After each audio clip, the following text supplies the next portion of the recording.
बोलो श्रीमद्भागवत महापुराण की, श्री कृष्ण दिव्यान व्यास जी की, श्री शुक मुनि की, श्री सुत मुनि की, परीक्षित महाराज की, सनकादि ऋषिवृंद की, आपन आपन गुरुदेव की, आपन आपन इष्टदेव की, आज के आनंद की।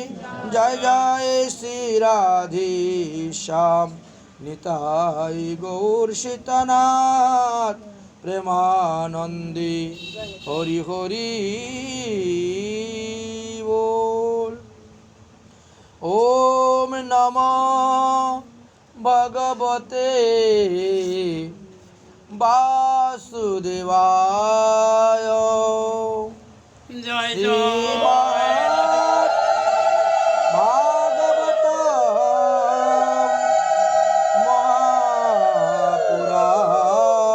महापुराणम, श्रीमद्भागवतम महापुराणम, सर्ववेदांत सारहि श्रीमद्भागवतमृष्यते तद्रसामृतं तृप्तस्य अन्यत्र सातरति कश्चित्।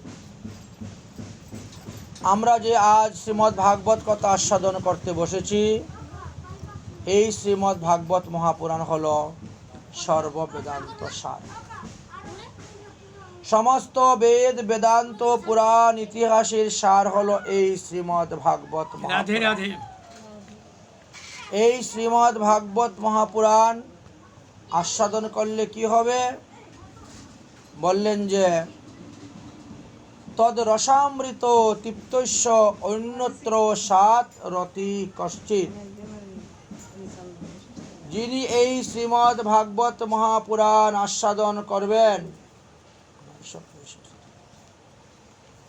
তিনাকে আর মাতৃগর্ভে এসে জন্মগ্রহণ করতে হবে না। তাই শ্রীমদ্ ভাগবত মহাপুরাণের অপূর্ব মহিমার কথা বর্ণন করেছেন অম্বরীশ রাজার চরিত্র। সূর্যবংশে মহারাজ অম্বরীশ ছিলেন, ইনি রামচন্দ্রের পূর্বপুরুষ ছিলেন। ওই পাতার সঙ্গে মিল খাচ্ছে না কেন?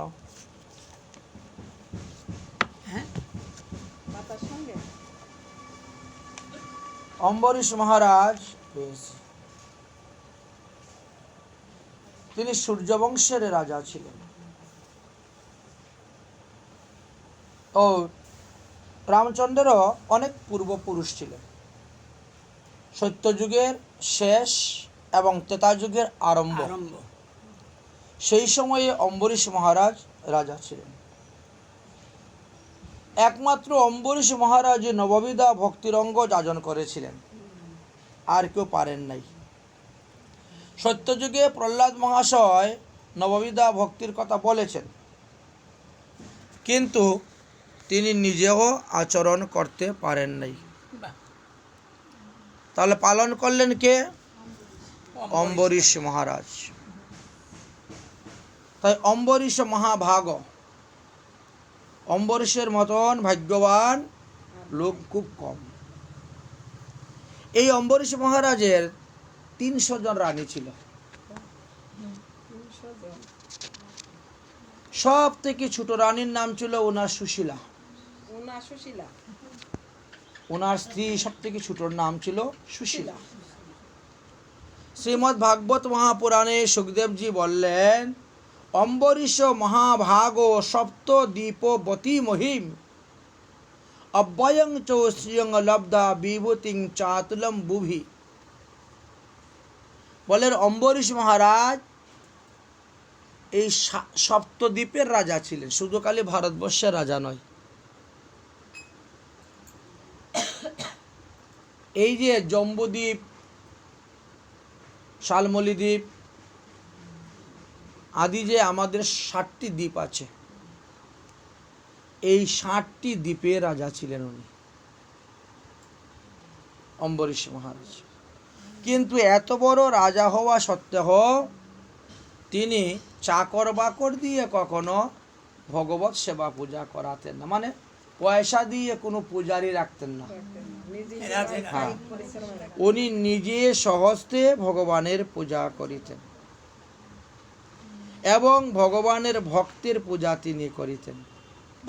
সাধুবৃন্দদেরকে উত্তম শ্রদ্ধা ভক্তির দ্বারা পূজা করিতেন। বাসুদেবে ভগবতী তদ ভক্তেষু চ সাধুষু প্রাপ্ত ভাবং পরং বিশ্বম জ্যাসন্নপ্লুষ্টবৎ স্মৃতম। এই সংসারকে উনি মাটির ঢেলার মতো মনে করতেন। সংসারের প্রতি তিনার কোনো মোহ ছিল না। সর্বদা সাধুগুরু বৈষ্ণবের সেবাতেই তিনি নিবেশ থাকতেন। কারণ তিনি যে সমস্ত সাধুদের সঙ্গ করেছিলেন, মুনি ঋষিদের সঙ্গ করেছিলেন, তারা বলছেন দেখো সাধুরা অতি পবিত্র। কেন? সাধুদের পেটের মধ্যে বিষ্ণুর চরণামৃত আছে। তারা প্রতিদিন ভগবানকে স্নান করায় এবং ভগবানের সেই চরণামৃত তারা পান করে, যার কারণে তাদের দেহ সর্বদা পবিত্র। অতএব সাধু সঙ্গ করবে, সাধু সেবা করবে। সাধু হলো আদরের বস্তু। এই আদরের বস্তুকে যারা যারা অনাদর করেছে, যে যে অনাদর করেছে, তাকে দুঃখ ভোগ করতে হয়েছে। সে স্বর্গে থাকুক, কৈলাসে থাকুক, ব্রহ্মলোকে থাকুক, আর বৈকুণ্ঠে থাকুক না কেন, সাধুকে অনাদর করেছে, তার পতন হয়ে গেছে। তাই সাবধান। সাধুদের প্রতি 6 প্রকার অপরাধ আমাদের হয়ে থাকে, যেটাকে বলা হয় বৈষ্ণব অপরাধ। 6 প্রকার। প্রথম অপরাধ হলো সাধুদেরকে দ্বেষ করা, হিংসা করা। দ্বিতীয়ত সাধুদেরকে প্রহার করা। তৃতীয়ত সাধুদেরকে কুবাক্য বলা, গালি দেওয়া, নিন্দা করা, তাদের দোষ বর্ণন করা। চতুর্থ বললেন সাধু দেখিয়া যে আনন্দ না পায়। পঞ্চমত সাধুকে দর্শন করে যে প্রণাম না করে, বুঝছেন? এবং ষষ্ঠ অপরাধ ছিল, ভুলে গেলাম। এইভাবে 6টি অপরাধের কথা বর্ণনা করে। গৃহ্ণন, হনন, হনন, হত্যা, সাধুকে হত্যা করা, হনন, গৃহ্ণন্তে, হন্যন্তে। হ্যাঁ, তো এই যে 6 প্রকার অপরাধ, এই 6 প্রকার অপরাধ খুবই মারাত্মক অপরাধ। এই জন্য তিনি স্বয়ং সর্বদাই সাধু সেবা করতেন। তিনার 10টা ইন্দ্রিয় সর্বদা ভগবানের কাজে নিযুক্ত করে রাখতেন। মুকুন্দম লিঙ্গায় দর্শয়ে দৃশ্যাভি তদ্ভূত গাত্রং স্পর্শে অঙ্গৌ সঙ্গমম ঘ্রাণম চোপাদৌ সৌরযজ্ঞম সৌরভ্য শ্রীমততুলস্য রসনাম তদর্পিতা। তিনার মনটা সবসময় ভগবানের চরণে। আমরা তো মন সংসারের মধ্যে লাগিয়ে দিই। একটু স্বামীকে দিতে হবে, একটু ছেলেকে, একটু মেয়েকে, আত্মীয় স্বজন, ইষ্টি কুটুম্বে, সবাইকে দিয়ে টিয়ে যতটুকু থাকে ওই একটু ভগবানকে দিই। রাধে রাধে। কিন্তু ওনার সম্পূর্ণ মন ভগবানের চরণে। তিনার বাণী ভগবত গুণগানে, সর্বদা কৃষ্ণ কথা, হরি কথা গুণগান করতেন। যদি কোনো সাধুগুরু বৈষ্ণব পেতেন তো ভাগবত ধর্ম জানার জন্য প্রশ্ন করতেন। ভাগবত ধর্ম জানার জন্য যে প্রশ্ন করবে তার কল্যাণ, যে উত্তর দিবে তার কল্যাণ, যারা শুনবে তার কল্যাণ, 3 জনেরই কল্যাণ হয়ে থাকে। তাই বলছেন বাণী ভগবত গুণাগানে, হরি মন্দির মার্জনে কর্মেতে 2 হাত ব্যস্ত। নিজের হাতে মন্দির ধুইতেন, মুছতেন, ঝাড়ু দিতেন, পরিষ্কার করতেন ঠাকুরের বাসন। কান সর্বদা হরিকথা। হরিকথা দ্বারা কানের গর্ত পূর্ণ। কেন বললেন? যদি আপনার ঘরে গর্ত থাকে, ইঁদুরের গর্ত আছে না অনেকের ঘরে, এখন তো পাক্কা ঘর হয়ে গেছে, মাটির গর্ত নেই। তো ইঁদুরের গর্ত যদি থাকে তো আমরা কি করি? বন্ধ করে দিই গর্ত। কেন বন্ধ করি? যদি সর্প ঢুকে বসে থাকে, ইঁদুর খাওয়ার লোভে সর্প ঢুকে, তো তাহলে এই যে অনর্থরূপী সর্প যদি একবার ঢুকে যায় ভিতরে, শেষ দেহটাকে। এই জন্য হরিকথা দিয়ে কানটাকে বন্ধ রাখতেন। কান দুটি ভগবান অচ্যুতের লীলাকথা শ্রবণে নিয়োজিত রাখিতেন। চক্ষু দুইটা ভগবানের বিগ্রহ দর্শন। একদম পায়ের নখ থেকে আরম্ভ করে মাথার চুল পর্যন্ত একটা একটা করে দেখতেন সারাদিন ভগবান, এক একটি দর্শনে মুক্ত। তাহলে তিনি এইভাবে সমস্ত অঙ্গ দিয়ে, তারপরে দেহ দিকে স্পর্শ, বৈষ্ণবদেরকে আলিঙ্গন করা। হ্যাঁ, এই যে বৈষ্ণব আলিঙ্গন একে বলে গাত্র স্পর্শ, স্পর্শের দ্বারা। আচ্ছা, নাসিকার দ্বারা ভগবানের চরণের তুলসী পাতার ঘ্রাণ, চন্দনের ঘ্রাণ, এইগুলা তিনি গ্রহণ করতেন। এবং জিহ্বার দ্বারা ভগবানের প্রসাদ। এত বড় রাজা কিন্তু কখনো আমিষ গ্রহণ, সব সময় ভগবানের প্রসাদ গ্রহণে নিযুক্ত থাকতেন। পা দুইটা সবসময় তীর্থ ভ্রমণে, আজকে এই তীর্থে যাব, কালকে ওই তীর্থে যাব, ওই মন্দিরে যাব, সেই মন্দিরে যাব, দর্শন করব সর্বদা। চরণ দুইটা এইভাবে তীর্থ ভ্রমণে ব্যস্ত থাকতেন। এইভাবে মহারাজ অম্বরীশ বহুদিন যাবৎ রাজত্ব করলেন। রাজত্ব করতে করতে একবার দেবশ্রী নারদের সঙ্গে তিনার দেখা হল। দেবশ্রী নারদকে বলেন, আচ্ছা বলুন তো,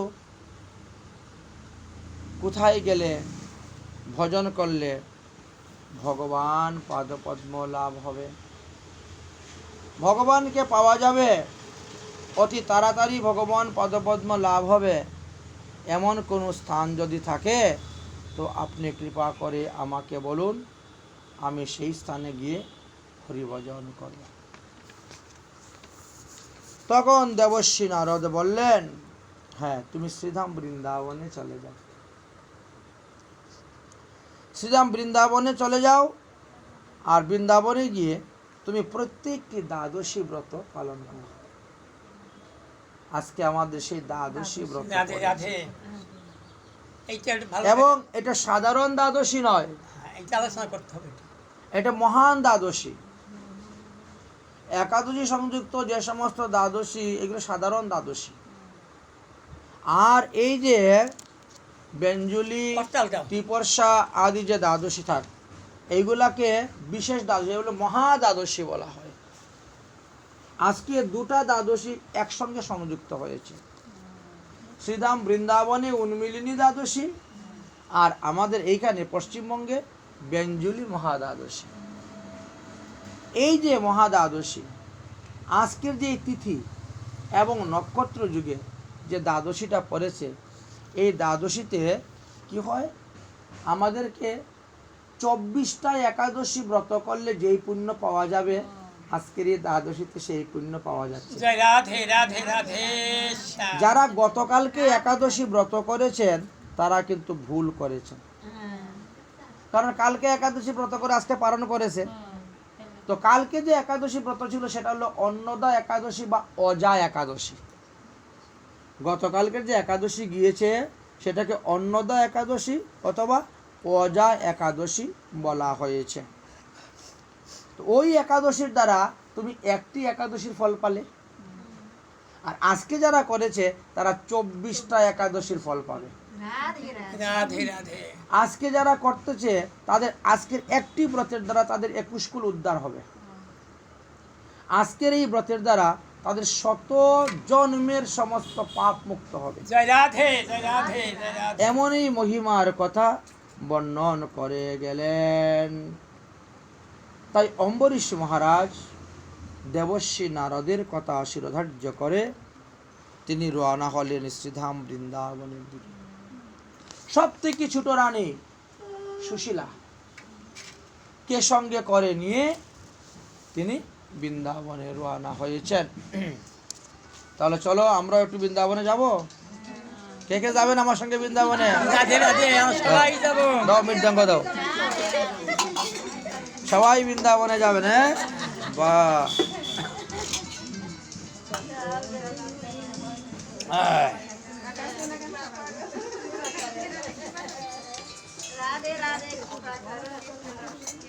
চলে রে আমার মন মধুর বৃন্দাবন, যমুনার তীরে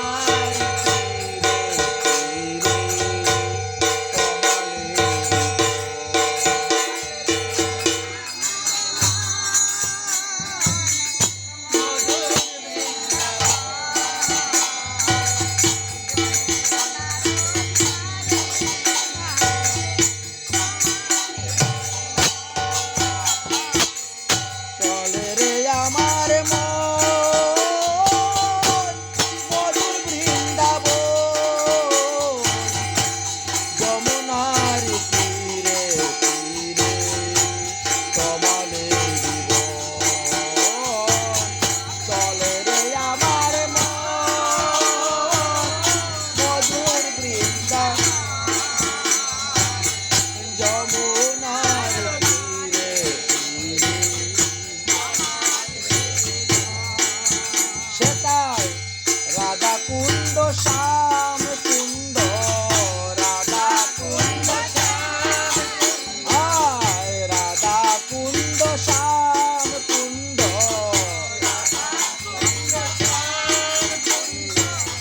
গিরি গোবর্ধন। চলে আমার মন একবার মধুর বৃন্দাবন, ও চলে রে আমার মন একবার মধুর বৃন্দাবন, যমুনার তীরে তীরে কমলে, ও যমুনার তীরে তীরে। সেটাই মা যশোদা পিতানন্দ, মা যশোদা, সেটাই মা যশোদা পিতানন্দ, যত গোপীগণ। চলে আমার মন একবার মধুর বৃন্দাবন, ও চলে রে আমার মন একবার মধুর বৃন্দাবন, যমুনার তীরে তীরে কমলে, ও চলে রে আমার মধুর বৃন্দাবন, যমুনার তীরে তীরে। সেটাই ধবলি শ্যামলি আদি যত গাদিগণ, ধবলি শ্যামলি আদি আর শ্রীদাম সুদাম আদি যত সখাগণ,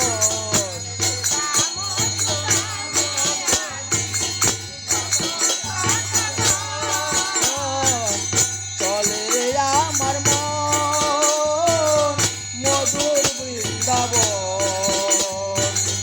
যমুনার তীরে তীরে কমলে জীবন। ও চলে রে আমার মন মধুর বৃন্দাবন, যমুনার তীরে তীরে কমলে। বলো বৃন্দাবন ধাম কি, রাধা রানী কি। এই দেখো এবার আসল জায়গায় এসে পৌঁছে গেছি। বলছে রাধা রানী কি জয়। রাজার স্ত্রীর নাম রানী, হ্যাঁ। এখন রাধা রানীর বিয়ে হয়েছে আয়ান ঘোষের সঙ্গে, তো রানী হলো কেমন করে? তো নন্দ রাজার ছেলের সঙ্গে যে কৃষ্ণের সঙ্গে যে বিয়ে হয়েছে এই কথা তো কেউ জানে না। কেউ জানলে তো বলবে রানী, এই কথা তো কেউ জানে না। ভগবান শ্রীকৃষ্ণ যখন মথুরা থেকে উদ্ধবকে পাঠাইলেন আমার প্রিয়সী কথাকে চিঠি দিও, এখন উদ্ধব এসে জিজ্ঞেস করছে ভাই এই এখানে শ্রীকৃষ্ণের প্রিয়সী কারা? বেটা পাগল, কৃষ্ণ তো এখানে বিয়েই করে নাই। তো বিয়ে না করলে প্রেয়সী কোথার থেকে আসবে? বৃন্দাবনের কেউ জানে না কৃষ্ণ রাধারানীকে যে বিয়ে করেছে। তো তো কেউ তো রাধারানী বলে নাই। রাধারানী আমরা না বলি, তারা তো বলতো রাধিকা, রাধে, লারলি ইত্যাদি। হ্যাঁ, বিষবানু নন্দিনী, কীর্তিদাসুত। হ্যাঁ, তাহলে আমরা এই যে রাধা রানী কেন বলা হয়েছে? বলছেন এই কারণেই বলা হয়েছে। আচ্ছা, কি বললে তোমরা? কৃষ্ণনন্দ রাজার ছেলে কৃষ্ণ সঙ্গে বিয়ে হয়েছে এই জন্য রাধা রানী। কৃষ্ণ তো কোথায় রাজা হন নাই। কোথায় রাজা হয়েছেন কৃষ্ণ? কৃষ্ণ যদি রাজা হতেন তাহলে রাধাকে রানী বলা যেত। যে কৃষ্ণ রাজা হয়েছেন এমন কোনো প্রমাণ তো কোনো শাস্ত্রে নাই। কৃষ্ণর উপরে তো অভিশাপ ছিল, উনি কখনো রাজগদ্দিতে বসতে পারবেন না, রাজা হতে পারবেন না। তাহলে কেন রাধা রানী বলা হয়? হ্যাঁ, কৃষ্ণ তো যদু বংশে জন্মগ্রহণ করেছেন, যজাতি অভিসম্পাদ দিয়েছিলেন, হে যদু, তোর বংশের কেউ কোনোদিন রাজগদ্দিতে বসবে না, রাজা হতে পারবে না। এই জন্য কৃষ্ণ রাজগদ্দিতে বসেন নাই। রাজগদ্দিতে তো উগ্রসেন বসেছিল। উগ্রসেন রাজগদ্দিতে বসেছেন, রাজত্ব করেছেন। আর তিনি তার পিছে পিছে ছিলেন, দাদুর পিছে পিছে। তিনি কখনো রাজা হন নাই, রাজবংশে বসেন নাই। তাহলে কেন রাধারানী বলা হয়? এর মূল রহস্য হলো আমাদের বৃন্দাবনে 12টা বন আছে। হ্যাঁ, 12টা বনের মধ্যে একটা বন হলো ছত্রবন। ছাতা, ওই যে কুশিকলা ছাতা, এই যে ছাতা, সেইখানে ভগবান শ্রীকৃষ্ণ রাখাল রাজা হয়েছিলেন। রাধে রাধে। সকল রাখালেরা মিলে সেইখানে বনের মধ্যে কৃষ্ণকে রাজা বানিয়েছিলেন, যে তুই আমার সকল রাখালের রাজা। তাহলে একটি জায়গায় পাওয়া গেল যে কৃষ্ণ রাজা হয়েছিলেন, আর কৃষ্ণ যে রাধারানীকে বিয়ে করেছেন ভান্ডির বটে, এটা ব্রহ্মবৈবর্ত পুরাণে লেখা আছে। সুতরাং রাধাকে রানী বলা যায়। সেই অর্থে আমরা রাধা রানী বলে থাকি। বলো রাধা রানী কি। এইবার বোঝা গেল রাধা রানীর মহিমার কথা। আচ্ছা, হ্যাঁ, মানে ছাতা, ছত্রবন মানে ছাতা। এইবার অম্বরীশ মহারাজ শ্রীধাম বৃন্দাবনে গিয়ে উপস্থিত হলেন। তিনি ঘুরতে ঘুরতে যমুনার অপর প্রান্তে, অর্থাৎ যেই স্থানে কৃষ্ণ কংসকে বধ করার পরে গিয়ে স্নান করেছিলেন যমুনায়, ওটা দেখেছেন না? ওই স্থানটার নাম হলো বিশ্রাম ঘাট। হ্যাঁ, বিশ্রাম ঘাট নাম শুনেছি, কিন্তু হ্যাঁ, কংসকে বধ করার পর যুদ্ধ হলো, ওখানে গিয়ে বসে ওখানে বিশ্রাম করলেন, ওখানে স্নান করেছিলেন। এই জন্য তার নাম বিশ্রাম ঘাট। ঠিক বিশ্রাম ঘাটের উল্টা দিকে, মানে এই তো যমুনা, এই মনে করেন যমুনা নদী, তো এই পাটটা হলো বিশ্রাম ঘাট, তার ঠিক উল্টা দিকেই অম্বরীশের টিলা, অম্বরীশ মহারাজের টিলা। ওখান থেকে নৌকা দিয়ে যাওয়া যায়, আর না হলে গাড়ি করে ওই ওভারব্রিজ হয়ে ঘুরে যেতে হবে, পুল হয়ে আপনাকে ঘুরে যেতে হবে অম্বরীশ টিলা। অম্বরীশ মহারাজ সেইখানে গিয়ে তিনি অবস্থান করতে শুরু করলেন এবং প্রতিটি দ্বাদশী ব্রত তিনি পালন করতে শুরু করলেন। গৃহেষু দ্বারেষু সত্যেষু বন্ধুষু বিপত্তমানাম সন্ন্যং বাজভুক্তেষু অক্ষয় রত্ন আবরণ দাসী। মানে সমস্ত ওনার রাজ্য তো ছিল অযোধ্যাতে তিনার রাজধানী ছিল অম্বরীশ মহারাজের। কিন্তু ভগবত পাদপদ্ম লাভ করার জন্য তিনি বৃন্দাবনে চলে গেলেন নারদের উপদেশে। যদিও অযোধ্যা 7টি মুক্তিদায়িনীর মধ্যে একটি মুক্তিদায়িনী তীর্থ, মোক্ষদায়িনী তীর্থ, কিন্তু তথাপিও সমস্ত মুক্তিদায়িনী তীর্থ হইতে বৃন্দাবন ধাম শ্রেষ্ঠ। অন্যান্য তীর্থেতে হাজার হাজার বছর তপস্যা করে যে ফল পাওয়া যায়, বৃন্দাবনে এক রাত্রিতে সেই ফল পাওয়া যায়। এই জন্য দেবশ্রী নারদ বললেন আপনি বৃন্দাবনেই চলে যান, ওখানে গিয়ে প্রত্যেকটি দ্বাদশী ব্রত করুন, ইহাতেই আপনার কল্যাণ হবে। তিনি আসলেন, শ্রীধাম বৃন্দাবনে উপস্থিত হলেন এবং তিনি ব্রত আরম্ভ করলেন।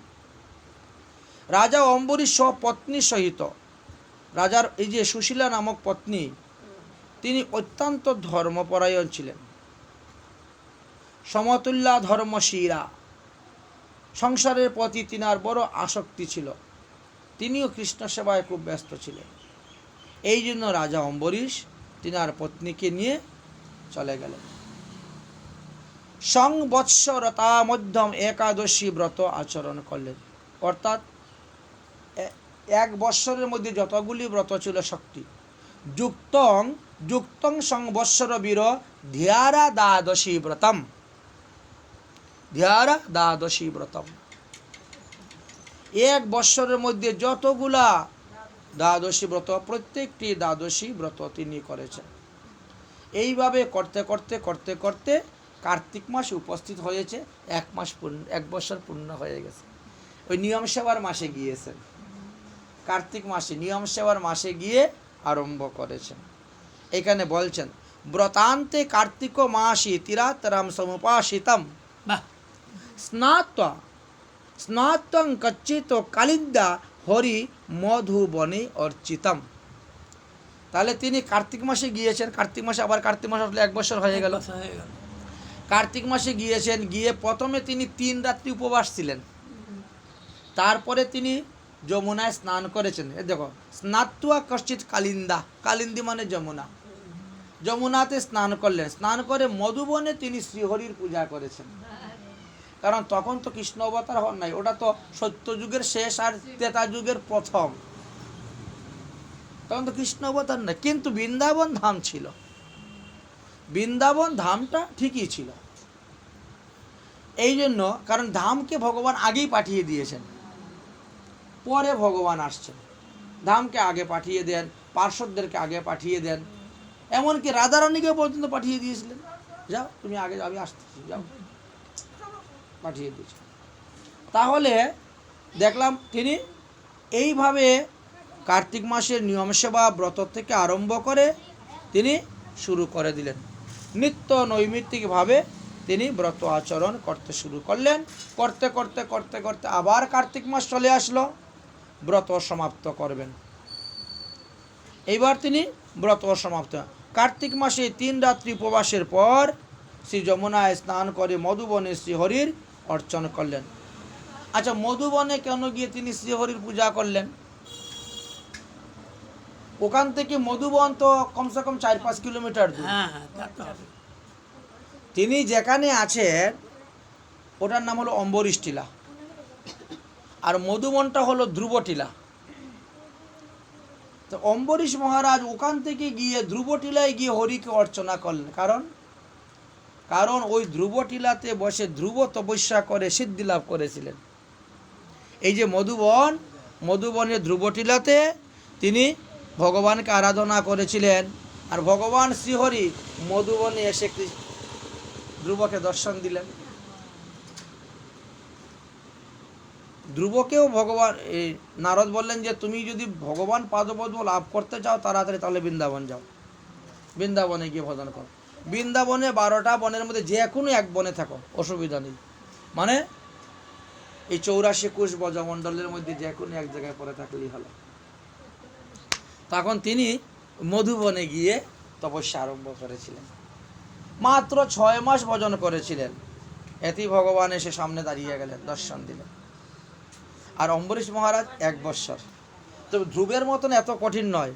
ধ্রুব তো প্রথম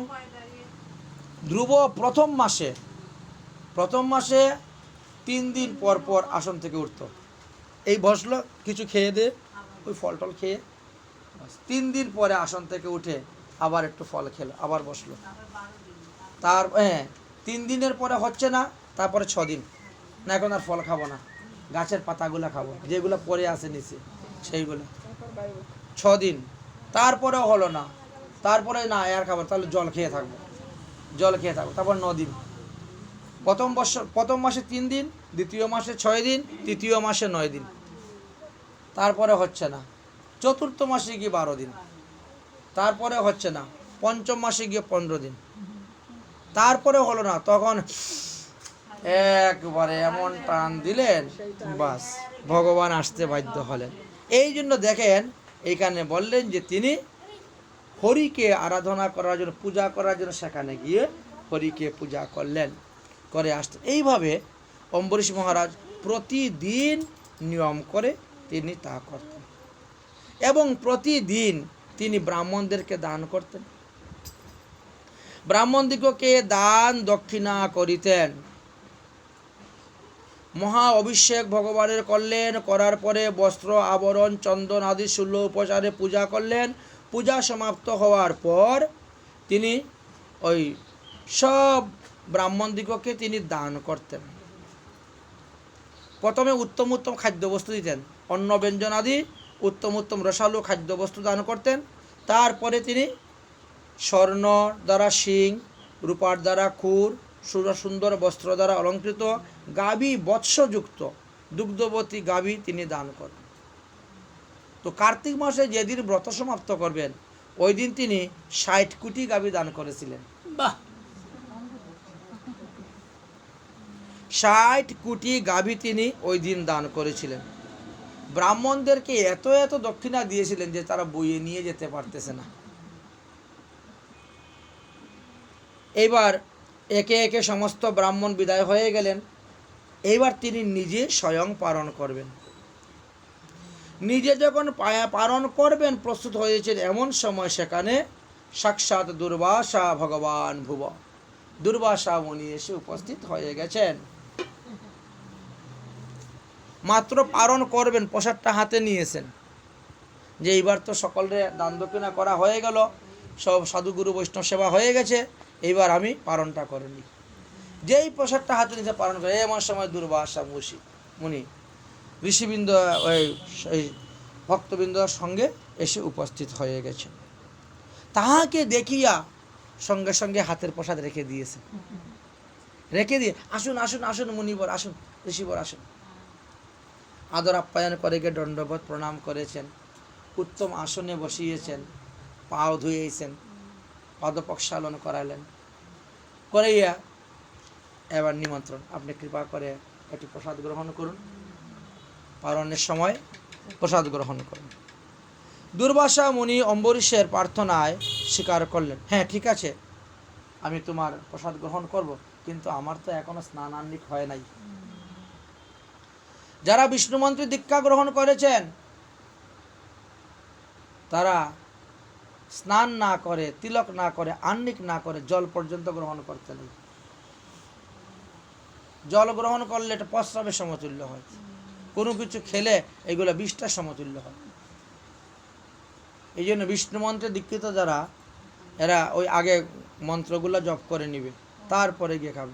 সবাই দেখবেন ঘুমের থেকে উঠেই তারা স্নান করে আহ্নিক করে নেবে, তারপরে কাজে কর্মে ব্যবসা বাণিজ্য চাকরি বাকরি যার যেখানে আছে সেখানে পালাবে, আগে এই কাজটা সেরে নিবে। তাই তিনি বলছেন ঠিক আছে ঠিক আছে, আমি এখনই যমুনায় স্নান করে আসতেছি, স্নান করে এসে প্রসাদ গ্রহণ করতেছি। দেখেন সময় কিন্তু বেশি নাই, পালনের সময় আর অল্প সময় আছে, তাড়াতাড়ি যান। ঠিক আছে, এইতে তিনি রওনা হয়ে গেলেন। স্নান করতে গিয়েছেন যমুনা, কালিন্দী যমুনা। যমুনা হলো শ্রীকৃষ্ণের পাটরানী, কৃষ্ণ যমুনাকে বিয়ে করেছেন, বুঝেছেন। আর গঙ্গা হলো দাসী, গঙ্গা চরণ থেকে উৎপত্তি হয়েছে, আর যমুনা হৃদয় থেকে উৎপন্ন হয়েছে, বুঝতে পেরেছেন। তাহলে দাসীর শক্তিতে কি পাটরানীর শক্তিটা বেশি, ক্ষমতা বেশি।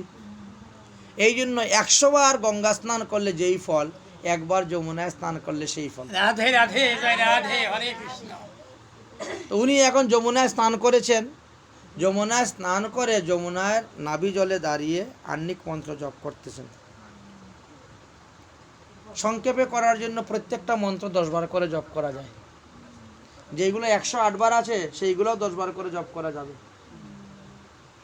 তাই তিনি সময় যখন তখন 108 বার করে নিবা, বিকালবেলা আবার বসে যাবা, বসে 108 বার জপ করে নাও, সকালবেলা সময় নেই, তাড়াহুড়া 10-12 করে জপ করে নিল। তাই তিনি জপ করতে করতে করতে করতে সমাধিস্থ হয়ে গেছেন। তিনার আর কোনো বাইরে বাহ্য জ্ঞান নেই যে কটা বাজতেছে, কত টাইম হলো, পারণের টাইম যে চলে যাচ্ছে সেই দিকে আর লক্ষ্য নেই। অম্বরীশ মহারাজ তো বড় চিন্তার মধ্যে পড়ে গেলেন।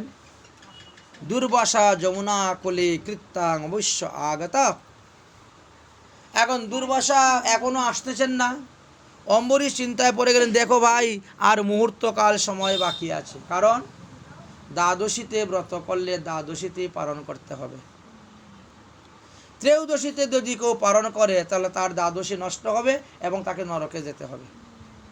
এই জন্য আগামী করল সূর্য উদয় হওয়ার পরে 6:39 মধ্যে পালন করতে হবে। যদি কেউ 6:40 গিয়ে পালন করেন, 7টায় পালন করেন, ব্রতের ফল তো পাবেন না, উপরন্ত নরকে যেতে হবে। রাধে রাধে। জগন্নাথের প্রসাদ বা কোনো কিছু দিয়ে আপনারা পালন করে নেবেন। এটা মাথায় থাকে যেন, মনে থাকে যেন। একবার একটা মজার ঘটনা হয়েছিল, এইভাবে এত অনেক সময় আছে, এত অনেকটা সময় পাওয়া গেছে। একবার এমন এক সময় গিয়েছিল মাত্র 5 মিনিটের মধ্যে পালন। হ্যাঁ হ্যাঁ হ্যাঁ হ্যাঁ, ছিল ছিল ছিল ছিল 5 মিনিটের মধ্যে পালন করতে হবে, মানে সূর্য উদয়ের পরেই ওই 5 মিনিটের মধ্যেই পালন। এখন এক বুড়ি মা চিন্তা করছে কি করা যায়। হ্যাঁ, আমি তো একা বাড়ির মধ্যে থাকি, এখন কি করি, সকালবেলা ঠাকুরের না দিয়েই পালন করি কেমন করে। তাহলে এক কাজ করি, আজকে বসে বসে সবজি আমানি করব, আর করতে করতে বাস রাত্রিটা কেটে যাবে, রাত্রি জাগরণ হয়ে যাবে। একা একা ঠাকুরকে অনেক প্রকার ভোগ দিবে। আবার দ্বাদশী দিনে পাড়া প্রতিবেশীরাও আসে, একটু খিচুড়ি নিবে, এটা নিবে, সেটা নিবে, প্রসাদ নেওয়ার জন্য আসে। তো বুড়ি চিন্তা করলো ঘরে তো অনেক কিছুই আছে, তো যা। সন্ধ্যা 8টা-10টা পর্যন্ত তো লোকজন ছিল, সবাইকে নিয়ে হরিকথা গান কীর্তন হয়েছে। তারপরে একে একে সবাই বাড়ি চলে গেছে। সেই বুড়ি বৈষ্ণবী কী করেছেন, ইনি সবজি আমানিতে বসেছেন। আস্তে আস্তে আস্তে আস্তে 4-5 রকম 6-7 রকমের সবজি উবজি তৈরি করেছেন। করতে করতে দেখা যায় 12টা হয়ে গেছে। এটা তো আর কত, আর 4-5 ঘন্টা আছে, তো রাত্রি চলে যাবে। বুড়ের বেলা এত সময়ের মধ্যে তো রান্না করতে পারবো না, তো কাজ করি, এখনই স্নান করে রান্নাটা বসাই দিই। হ্যাঁ, রাত্রি জাগরণ হয়ে গেল, ঠাকুরের রান্না হয়ে গেল, বাস স্নান টান করে এসে এবার রান্না শুরু করেছে। রান্না করতে করতে করতে 3:30 বেজে গেছে। তাহলে 4টা-5টা 2 ঘন্টা মাত্র, 1.5 ঘন্টা আছে। 1.5 ঘন্টা পরেই রাত্রি প্রভা সূর্য উদয় হয়ে যাবে। 5টায় সূর্য উদয়, যেমন এখানে তোমাদের কটায় হয়, 5টা কত মিনিটে সূর্য উদয় তোমাদের? 5টা 8-10 মিনিটে হবে ওই রকমই সূর্য উদয়। তো 5টায় সূর্য উদয় হবে, 1.5 ঘন্টা আছে। এখন চৌকের মধ্যে একটু ঘুম ঘুম ভাবও আসতেছে। একা একা তো সারা রাত ধরে কাজ করতেছে। মনে মনে চিন্তা করলো, যদি এখন বিছনায় পড়ি আর ঘুম এসে যায় তাহলে তো আমার পারণটা আর হবে না, তো যা তাহলে পারণ করেই ঘুমাই একবার। রাধে রাধে। এখন মুখের মধ্যে জয় জগন্নাথ বলে দিয়ে দিয়েছে প্রসাদ, বুঝেছেন, দিয়ে যে সারাং ঘুমিয়ে পড়লো। কি লাভ হলো? কিছুই হলো না। রাত্রি জাগরণটা তার বৃথা গেল, ব্রতটাও তার বৃথা গেল। কারণ রাত্রে 12টার পর থেকে সূর্য উদয়ের আগ পর্যন্ত 1 ফোঁটা জলও খেতে নাই। অন্যের দানা মুখে দিবেন তো দূরের কথা, 1 ফোঁটা জল পর্যন্ত খেতে নাই। 1 ফোঁটা জল খেলো ব্রত নষ্ট, চরণামৃত 1 ফোঁটা খেলো ব্রত নষ্ট। আর উনি তাই করে নিয়েছে। সকালবেলা সময় পাবো কি না পাবো, যা আগেই। কিন্তু এই ভুল করতে যাবেন না। অম্বরীশ মহারাজ তখন চিন্তার মধ্যে পড়ে গেলেন, কি করা যায়। তো ওনার সঙ্গে অনেকগুলো পণ্ডিত ছিলেন, তো আশেপাশে সমস্ত রাজপণ্ডিতদেরকে জিজ্ঞাসা করলেন, আচ্ছা বলো তো ভাই, আমি এই অবস্থায় কি করি। দেখো দ্বাদশী আর অল্প বাকি আছে, দ্বাদশীর মধ্যে আমাকে পালন করতে হবে। যদি আমি পালন না করি তাহলে এই যে 1 বৎসরের আমি যে 24টা দ্বাদশী ব্রত করেছি সব নষ্ট। 1টা নয়, 2টা নয়, 24টা দ্বাদশী ব্রতের ফল নষ্ট হইবে। এই পাপের ফলে আমাকে ঘুর নরকে যেতে হবে যদি আমি পালন না করি। 1 নাম্বার। দ্বিতীয় নম্বর, যদি আমি পালন করি, অতিথি ব্রাহ্মণকে নিমন্ত্রণ দিয়ে তাকে না খাওয়াইয়ে আমি আগে খেয়ে নিচ্ছি, এই পাপে আমাকে নরকে যেতে হবে। যদি কোনো ব্রাহ্মণ বৈষ্ণবকে বাড়িতে নিমন্ত্রণ করেন, তাহলে ওই ব্রাহ্মণ বৈষ্ণব প্রসাদ না পাওয়া পর্যন্ত গৃহস্থ পাবে না। যদি গৃহস্থ পায় এতে অপরাধ, গৃহস্থকে ঘুর নরকে যেতে হয়। এই জন্য অতিথিকে আগে ভোজন করাইতে হবে। যার বাড়ি বৈষ্ণব সেবা হয়, ব্রাহ্মণ সেবা হয়, অতিথি সেবা হয়, তিনি আগে সবাইকে সেবা করাইয়া পরে তিনি সেবা করবেন। আর তিনি যদি আগে সেবা করে নেন, তাহলে বাকি যে সমস্ত অন্ন ব্যঞ্জন আছে উনার উচিষ্ট হয়ে গেল, উনার উচিষ্ট, তখন অতিথিরা এসে খেলো, এতে অপরাধ, পাপ হয়ে গেল। এই জন্য যার বাড়িতে উৎসব হয়, যে উৎসব দেয় সে আগে খায় না, তাকে সকলে শেষে খেতে হয়। ঠিক তেমনি ভাবে আমরা বাৎসরিক উৎসব করি না, দিবসী করি না অনেকে, এই নিয়ম। আগে সাধু সেবা হবে, বৈষ্ণব সেবা হবে, তারা খেয়ে চলে যাবেন, তারপরে যার নামে উদ্দেশ্য করে করা হচ্ছে তার নামে ভোগ হবে না। কিন্তু এই সমস্ত দেশে দেখেছি ভুল করে, ঠাকুর ঘরের ভিতরেই মিতার ভোগ লাগিয়ে দেয়, ঠাকুরের ভোগের সঙ্গে সঙ্গে মিতার ভোগ লাগিয়ে দেয়। এটা হয় না কখনো। ঠাকুরের ভোগের সঙ্গে মিতার ভোগ হবে কেমন করে? মৃত ব্যক্তির উদ্দেশ্যে ভোগ, ঠাকুরের ভোগ হওয়ার পরে সেই ভোগ বাইরে বেরিয়ে আসবে, বেরিয়ে আসার পরে ঈশান কোণের থেকে একটু অন্ন নিতে হবে। হরিভক্তি বিলাসে লেখা আছে মন্ত্র, এই মন্ত্র বলে 12 বার দিতে হবে। 12 জন, দ্বাদশ 18 জন বৈষ্ণবদেরকে সেবা দিতে হয়। তারপরে সেই প্রসাদ নিয়ে মৃত ব্যক্তির উদ্দেশ্যে ভোগ লাগাতে হবে। যিনি ভোগ নিবেদন করবেন তিনাকে দক্ষিণমুখী হয়ে বসতে হবে। সেটা প্রসাদ, দক্ষিণমুখী হয়ে বসতে হয়, বসে তারপরে সেই মিতার উদ্দেশ্যে ভোগ লাগানো হবে। কিন্তু এখানে সব উল্টা পাল্টা। যাই হোক, আমরা সেই দিকে যাচ্ছি না। তাহলে অম্বরীশ মহারাজ এখন উভয় সংকটে পড়ে গেলেন। যদি অতিথি ব্রাহ্মণকে উপবাস রেখে আমি ভক্ষণ করি, ভোজন করি, তাহলে আমাকে নরকে যেতে হবে। আর যদি আমি ভোজন না করি, আমার পালন হচ্ছে না, আর পালন সময় মতো না করলেও আমাকে নরকে যেতে হবে। এখন আমি কি করি? উপায় উভয় সংকট, এইদিকে গেল বিপদ, ওদিকে গেল বিপদ। এখন হে পণ্ডিত মণ্ডলীগণ, আপনারা বিধি করেন, বিধান দেন, আমার উপায় কি? তখন তারা বিধান দিলেন যে আপনি বিষ্ণুর চরণামৃত পান করুন। বিষ্ণুর চরণামৃত জল, গঙ্গা জল দিয়ে স্নান করানো হয়েছে ঠাকুরকে, এই চরণামৃত পান করুন। তাহলে বলে চরণামৃত পান করলে আপনার পালন হয়ে যাবে,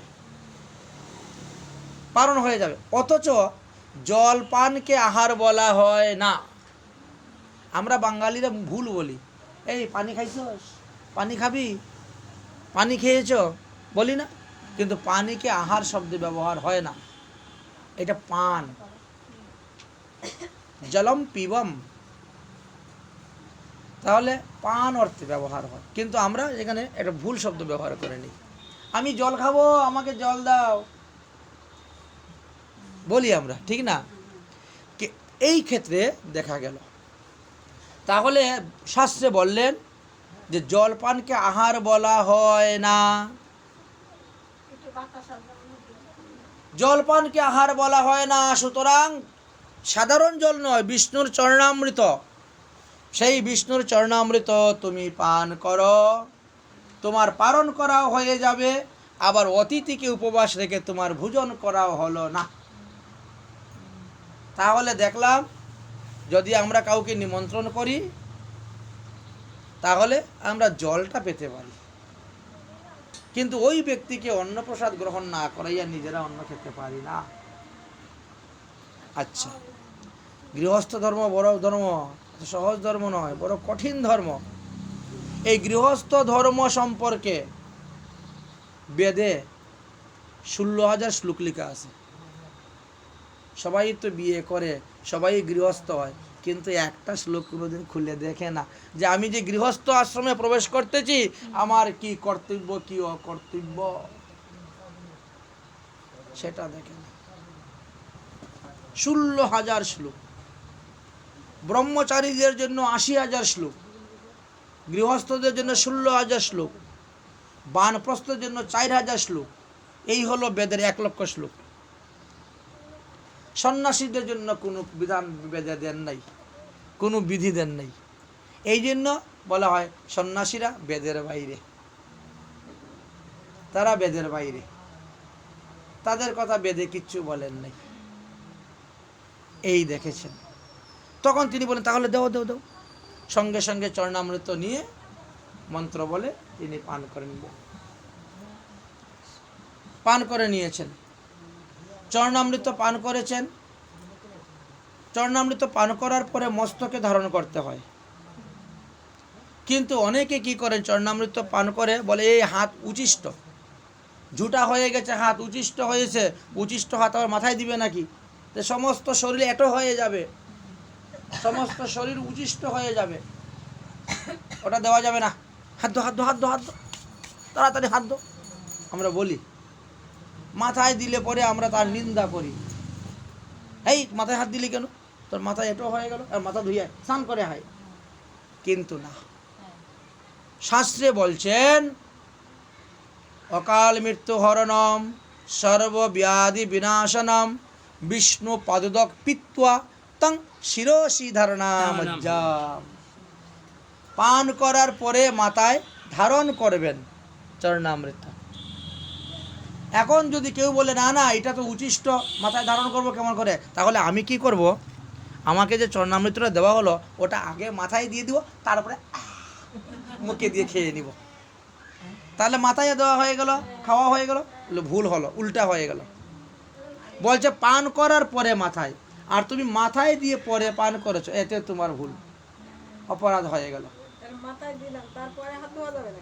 হ্যাঁ, মাথায় দেওয়ার পরে। আচ্ছা, এবার পান করবেন কোথায়? দেওয়া হলো এইখানে, এইখানে আপনাকে দেওয়া হলো কায়তীর্থে, আর আপনি পান করবেন এইখানে ব্রহ্মতীর্থে। এইখানে দিল আর এইখানে খেলেন। আমার মাথা উচিষ্ট হচ্ছে, উচিষ্ট হচ্ছে না, বুদ্ধি আছে। আচ্ছা, তারপরে বলছেন যে না, চরণামৃত পান করে মাথায় হাত মুছলেই হয়, হাত ধুইতে হয় না।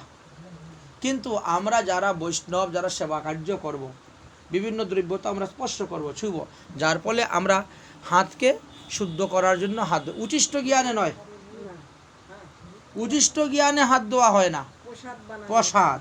হ্যাঁ, এই কাজে প্রসাদী হাতে ধরলে আরেকটা প্রসাদী হয়ে যাবে, এই সূত্রে হাত দেওয়া হয়। তাছাড়া আর অন্য সব কাজে হাত ধোয়া যাবে। হ্যাঁ, তাই অম্বরীশ মহারাজ তখন তিনি ওই জল নিয়ে হাত ধুচ্ছেন। এমন সময় দুর্বাসা ঋষি এসে উপস্থিত হয়ে গেছেন। এমন সময় দুর্বাসা ঋষি এসে উপস্থিত হয়ে গেছেন। দুর্বাসা যমুনা কুলে কৃত্যাশ্রম আগত, এসে গেছেন।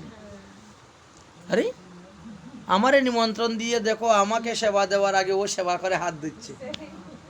মনে মনে দেখেন উনি তাই মনে করে নিয়েছে। এই রাজা অম্বরীশ, তুমি আমাকে অপমান করেছো, আমাকে অশ্রদ্ধা করছো, আমাকে অসম্মান করেছো, তুমি আমাকে নিমন্ত্রণ করেছো তোমার এখানে প্রসাদ পাওয়ার জন্য, আর আমার আগে তুমি প্রসাদ পেয়ে হাত দিচ্ছ। তুমি নাকি বৈষ্ণব?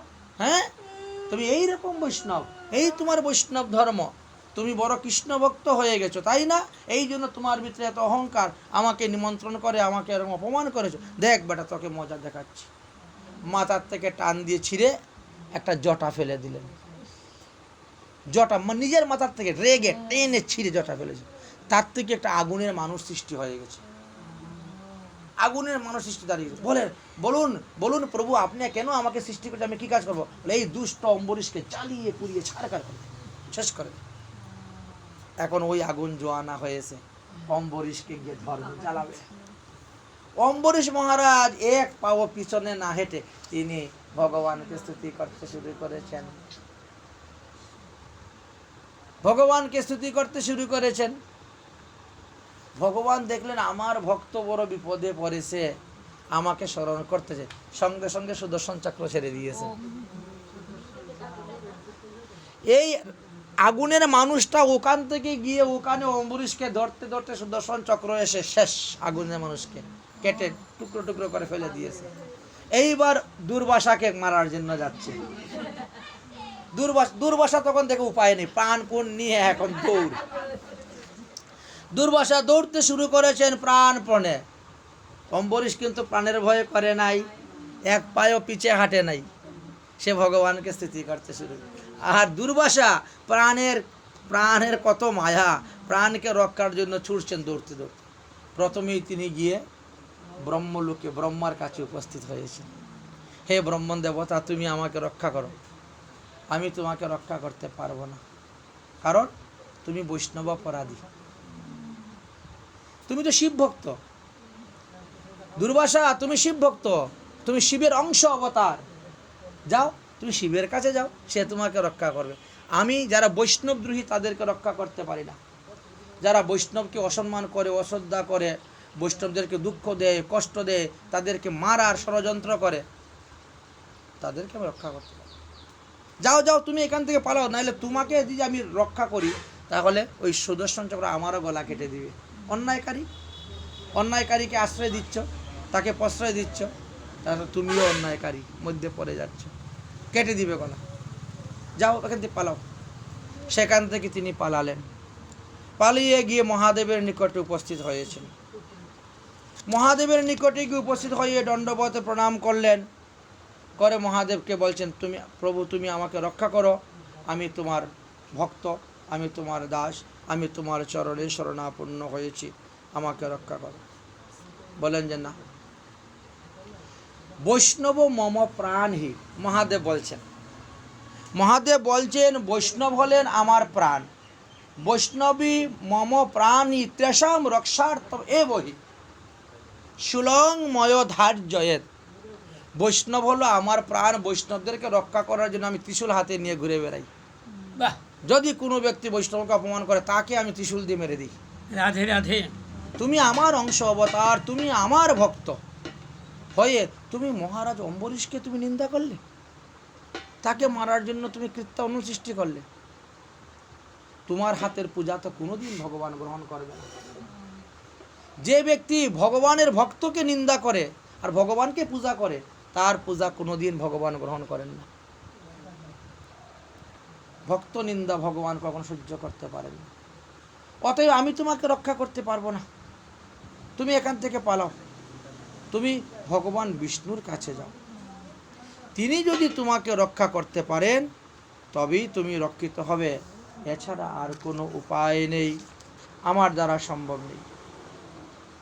দেখো, আমি শিব, ব্রহ্মা, লক্ষ্মী, কমলা, দুর্গা, সাবিত্রী, রাধা, আমরা কেউ ভগবানের অতটা প্রিয় নয় বৈষ্ণব ভগবানের যতটা প্রিয়। বাহ বাহ, রাধে রাধে।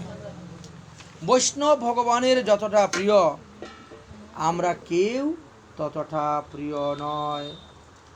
অতএব তুমি যাও যাও, তাড়াতাড়ি যাও, তাড়াতাড়ি যাও, তুমি ভগবান বিষ্ণুর চরণে শরণাপন্ন হও। যেহেতু অম্বরীশ বিষ্ণু ভক্ত, ভগবান বিষ্ণুই তোমাকে রক্ষা করতে পারবেন। রওনা হলেন, গিয়ে ভগবান নারায়ণের চরণে পড়লেন, প্রভু আপনি আমাকে রক্ষা করুন, আমাকে রক্ষা করুন। হ্যাঁ, আপনার সুদর্শন চক্র আমার পিছনে পিছনে ঘুরতেছে, আমাকে শেষ করে দিবে। ভগবান কি বলছেন? অহম ভক্তা পরাধীন হি স্বতন্ত্র এব দ্বিজঃ সাধু বিগ্রস্ত হৃদয়ং ভক্তেই ভক্ত জনপ্রিয়। হে অম্বরীশ, মহাদেব থেকে আরম্ভ করে ৩৩ কোটি দেবতা আমার অধীনে চলে, আমার কথা মতে চলে, আর আমি ভক্তের অধীন। বাহ বাহ, আমি ভক্তের অধীন, আমি ভক্তের মতে চলি। ভক্ত মোর মাতা পিতা বন্ধু পুত্র ভাই, ভক্ত ছাড়া দ্বিতীয় আমার আর কেউ কেমন নাই। নাই? রাধে রাধে।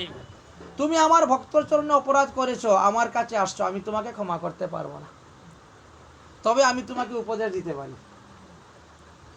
যে ভক্ত যার চরণে অপরাধ করবে তার কাছে গিয়ে ক্ষমা চাইতে হবে। সে যদি ক্ষমা করে তবেই তোমার রক্ষা, না হলে তোমাকে নরক যন্ত্রণা ভোগ করতে হবে। অতএব তুমি অম্বরীশের কাছে অপরাধ করেছো, যাও অম্বরীশের কাছে গিয়ে ক্ষমা চাও। তিনি যদি ক্ষমা করেন তবেই তুমি রক্ষা পাবে, নচেত নয়। তুমি বলছেন আমি যাব কেমন করে, সুদর্শন চক্র তো আমার পিছনে পিছনে ঘুরতেছে, আমাকে তো কেটে ফেলে দিবে গলা। বলে আমি এইটা আশ্বাস দিতে পারি, তুমি বৈকুণ্ঠ হইতে অম্বরীশের কাছে যত পর্যন্ত যাও নাই তত পর্যন্ত সুদর্শন তোমার পিছন পিছনে যাবে, তোমার গলা কাটবে না। আমি এইটা বলতে পারি। হে সুদর্শন, তুমি ওই দুর্বাসার পিছনে পিছনে যাও, যাতে ওদিক ওদিক পালিয়ে না যায়।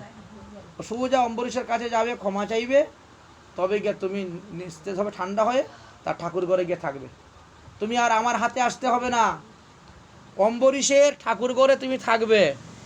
অম্বরীশকে সর্বদা সর্ব অবস্থায় সর্বদিক থেকে তাকে রক্ষা করবে। বাহ, দেখেন ভগবান এত প্রসন্ন হলেন, নিজের হাতে সুদর্শন চক্রটা দিয়ে দিলেন, যাও তুমি রাজা অম্বরীশকে রক্ষা করবে, দশ দিক হইতে দিয়ে দিলেন। এখন তো রাজা অম্বরীশ তো ওইভাবে দাঁড়িয়ে আছেন, 1 বৎসর হয়ে গেছে। এই যে ঘুরতে ঘুরতে ব্রহ্মলোকে গেছেন, কৈলাসে গেছেন, বৈকুণ্ঠে গেছেন, এই ঘুরে আস্তে আস্তে 1 বৎসর। এই 1 বৎসর পর্যন্ত অম্বরীশ মহারাজ শুধু খালি জলপান করেছেন, আর কিচ্ছু খান নাই, অন্ন গ্রহণ করেন নাই। আমার বাড়ির অতিথি চলে গেছে, এই অতিথি ফিরে আসবেন, তারপরে আমি অতিথিকে সেবা দিয়ে তারপর আমি সেবা করব। এই 1 বৎসর শুধু খালি জলপান, ভগবানকে স্নান করাইতেন যে চরণামৃত, সেই জলপান করে করে করে 1 বৎসর পরে দুর্বাসা ঋষি ফিরে আসছেন। দুর্বাসা ঋষি ফিরে এসেই অম্বরীশের চরণে সাষ্টাঙ্গে লম্বা হয়ে পড়েছেন, মহারাজ তুমি আমার অপরাধ ক্ষমা করো। মহারাজ দৈন্যের আরে আরে আরে কি করছেন কি করছেন, ঋষিবর তুলেছেন, তুলে গলায় জড়িয়ে ধরেছেন। আপনি এত বড় একজন মুনি, একজন ঋষি, আর আমি সাধারণ একজন রাজা, আপনি আমাকে প্রণাম করতেছেন। শিবভক্ত শিবভক্ত দুর্বাসা কৃষ্ণ ভক্ত অম্বরীশের কাছে পরাজিত হয়ে গেল। বাহ, দেখেন যে দুব্বার রসকে হাজার হাজার বৎসর ভজন করেছেন, হাজার বৎসর ভজন করে, আর এই বেটা দেখেন 300 জন স্ত্রী নিয়ে থেকে এত বড় সংসার রাজ্য দেশ পরিচালনা করে, সব কিছু করে, দেখো ভগবানের কৃপা পেয়ে গেল। বাহ, আর সে বেচারা দুর্বার রসকে কৃপা ভগবান পেল না, কারণ অহংকার অভিমানের কারণে। তখন অম্বরীশ মহারাজ সুদর্শন চক্রকে স্তুতি করতে, হে সুদর্শন চক্র, আমি যদি কোনো জন্মে পুণ্য করে থাকি, আমার এই পুণ্যের প্রভাবে আমি এই ব্রাহ্মণের প্রাণ তোমার কাছে ভিক্ষা চাচ্ছি, রাধে তুমি রাধে। এই ব্রাহ্মণকে বধ করিও না, তুমি শান্ত হয়ে স্থির হয়ে যাও, ঠাকুর ঘরে গিয়ে বিশ্রাম করো। সুদর্শন চক্র চলে গেল ঠাকুর ঘরে। এইবার তিনার প্রাণে শান্তি আসলো, বাবা বাঁচলাম। এখন দুর্বাসা কে মহারাজ অম্বরীশ বলছেন, এই নেন আপনি প্রসাদ গ্রহণ করুন। অম্বরীশ মহারাজ পরমান্ন পায়াস দিলেন, মিষ্টান্ন দিলেন। সেই মিষ্টান্ন অম্বরীশ এই দুর্বাসা খেলেন, সেই গরমে পারণ হয়ে গেল। হ্যাঁ, গরমই আছে একবার। পারণ হয়ে গেল। পারণ হয়ে তিনি বেরিয়ে চলে গেলেন। তিনি বেরিয়ে চলে যাওয়ার পর এবার অম্বরীশ মহারাজ পালন করলেন 1 বছর পর। 1 বছর। সেই গরমই অবস্থায় আছে এখন এখন বুঝতে পেরেছেন যে উনি কে। ভজন কি জিনিস। ভজন ব্রহ্ম সাপ থেকেও রক্ষা করে নেয়। দুর্বাসা ব্রাহ্মণ ব্রহ্ম সাপ দিয়েছেন, যাও অগ্নি তাকে ধ্বংস করো, ব্রহ্ম সাপও কাজে লাগে নাই। তাহলে এই হলো ভজনের চরম। যাই হোক, তাহলে এই যে দ্বাদশী ব্রতটা আমাদেরকে এইভাবে পুরা 11 অঙ্গকে, মানে 5টা জ্ঞানেন্দ্রিয়, 5টা কর্মেন্দ্রিয় আর মনকে একেবারে সবাইকে ব্রততে লাগাতে হবে। প্রত্যেকটা ইন্দ্রিয়কে, যে ইন্দ্রিয়ের কাজ করবো আর আমি আমার ব্রত করবো, তাহলে হবে না। সব ইন্দ্রিয় তো সুখ চায়, আনন্দ চায় না। আজকে তোমাকে সুখ দেওয়া যাবে না, আনন্দ দেওয়া যাবে না, আজকে তুমিও ব্রত করো। তো এইভাবে আমরা অপূর্ব মহিমা দেখলাম। দুর্বাসা ঋষির আরও একটি মহিমা আছে বৃন্দাবনে। ওটা তো ত্রেতা যুগের প্রথমের ঘটনা হলো। দুর্বাসা ঋষি তো অমর, বহু, মানে কত বছর যে বাঁচবেন তার ঠিক নেই। ত্রেতা যুগ গেল, দাপর যুগেও তিনি ছিলেন। দুর্বাসা সপ্তঋষির মধ্যে যারা